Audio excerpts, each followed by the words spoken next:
Hello, I'm Susanna, and if you've seen one of my other videos, you'll remember that I recently got this lovely wooden doll from Germany, and I don't know the origin of her, I don't know her maker. She belonged to the previous owner for 20 years, and then before that she was found in a flea market, and so she's probably from the 80s or 90s. And if you want to know more about her, take a look at my other video. But in this one, I'm going to have a go at cleaning her up a bit. She's all wood, and I'm going to use some oxalic acid. Now, I've never used oxalic acid before. This is a new thing for me. I've got a very good friend who's an antique restorer, and he recommended using it. So this is not a how-to, I'm no expert, so I just hope that it might inspire you if you've also got a wooden doll and she needs a bit of a clean up, and I'll show you what I mean. If I can do it, then maybe this might inspire you to do it. So let's be brave together. And this is how it came. It's just a little sample pack. You can get huge kilo boxes of it. It's actually a sort of crystalline powder here, and you mix it with some water, apparently. So what I've done, I've asked my friend for advice, and I've also just looked on YouTube for some videos. And so I'm basically just going to do what I have recently learned on YouTube. Wait, my gloves blew away in the wind. So yes, I'm just going to literally do what I saw people on YouTube do.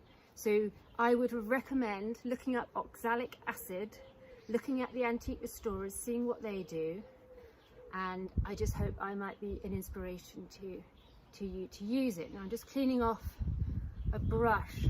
I did have some good brushes, I just didn't look after them, so I'm actually having to use an old brush that you use for hair dye.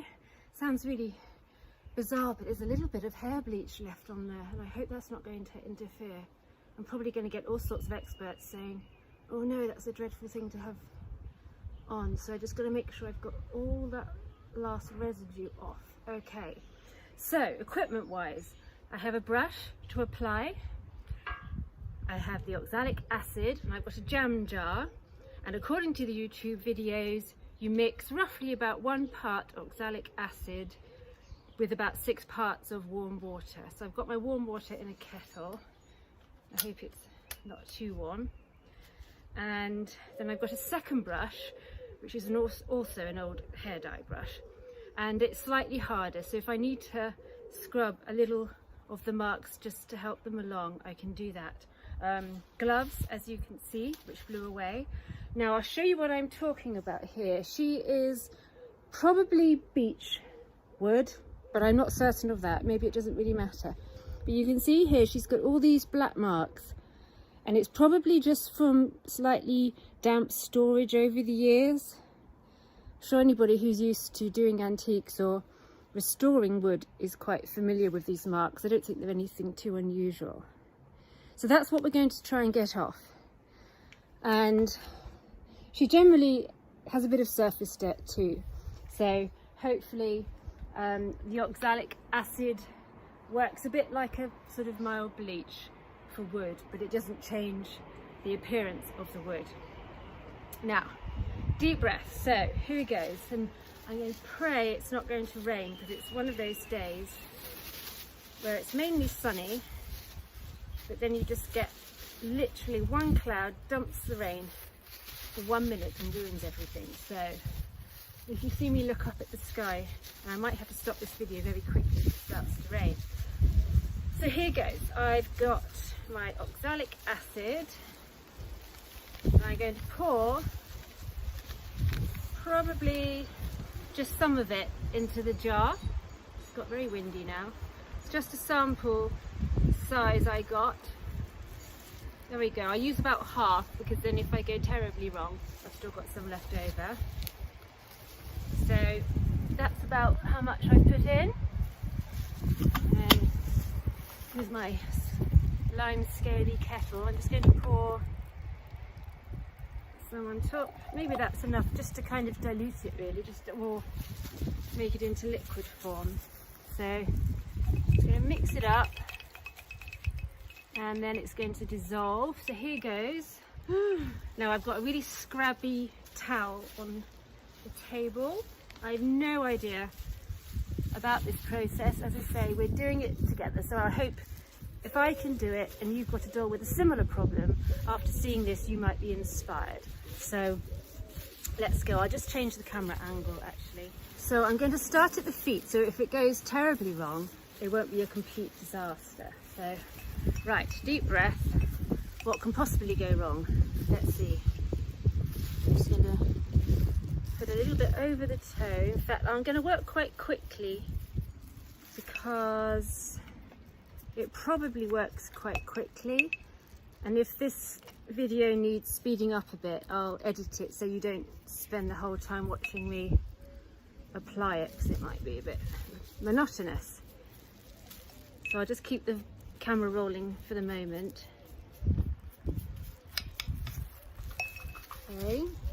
Makes the wood a nice colour. It won't stay that colour because once it dries again it should just go back exactly where it was.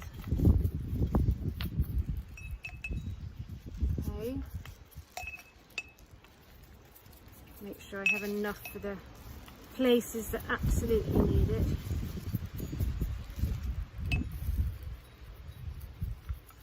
So I'll just show you here, you can see the black marks still there. So I might give them a bit of a scrub too, just to help things along.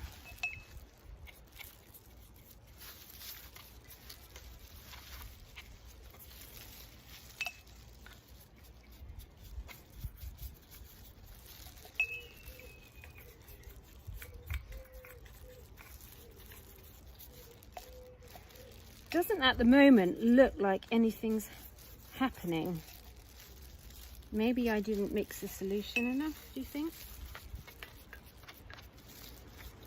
Maybe I should put the rest of... Oh no, I think it might actually be beginning to happen. I can always put a second layer on.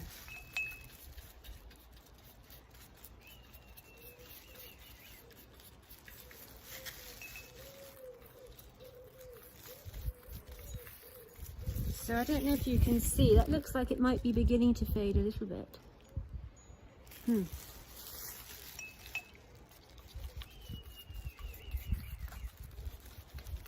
Okay, I'm going to dare to put some on her head. Go around where the wig area would be. Got a few marks on the front of her face, so around her neck. Now I'm going over the entire wood, even if it doesn't have the black marks, because then at least I'll get a sort of even cleanse to her, because hopefully it will just lift off the surface dirt as well.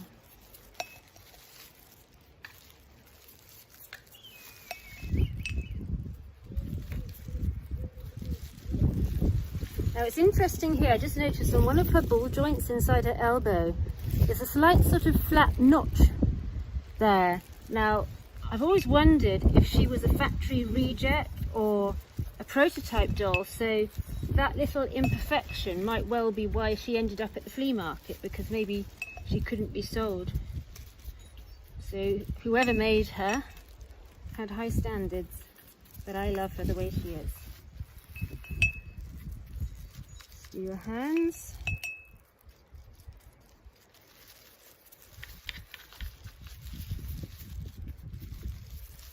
At least this will give me an idea actually of what she might look like if I come to varnish her or oil. I haven't decided yet what I'm going to do. Aha, I do think it might be lifting off. It's rather magical.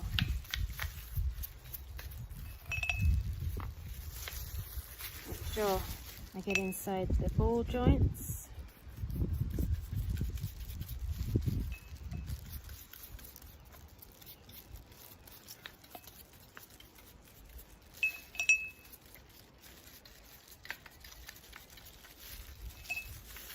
So So what I might do now is just give her a little bit of a scrub in the areas which are a bit more stubborn.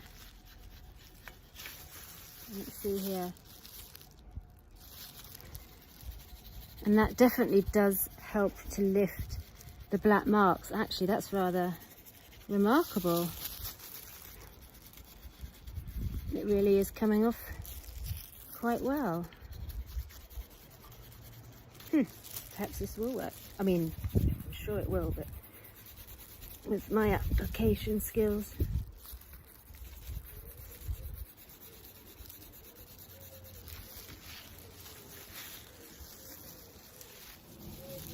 So you can see here, by using the slightly coarser brush to scrub, that really makes the difference. And you can see how it's lifting off. It's really quite a rewarding job. Look at that. And there you go. All that black mark has now been removed. Rather splendid.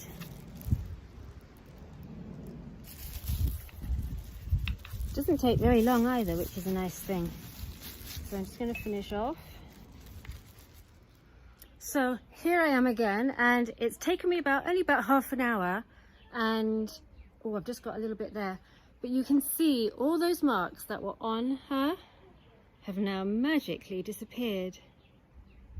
So that was really quite straightforward, literally just brushing the oxalic acid on and then using a brush just to help lever it out, and it just dissolves. It's just really remarkable. So big thank you to Sean, my antique restorer friend, because I would not have known about doing that otherwise. And I really hope seeing me do this for the first time will inspire you, and don't ever be put off buying a lovely wooden old doll if you see that she's got black marks on her. Well, you now know how to get rid of those. So in another video I'll go on to the next step, which is talking about her face. And if you haven't seen the previous video about the history of her, do take a look, and thank you.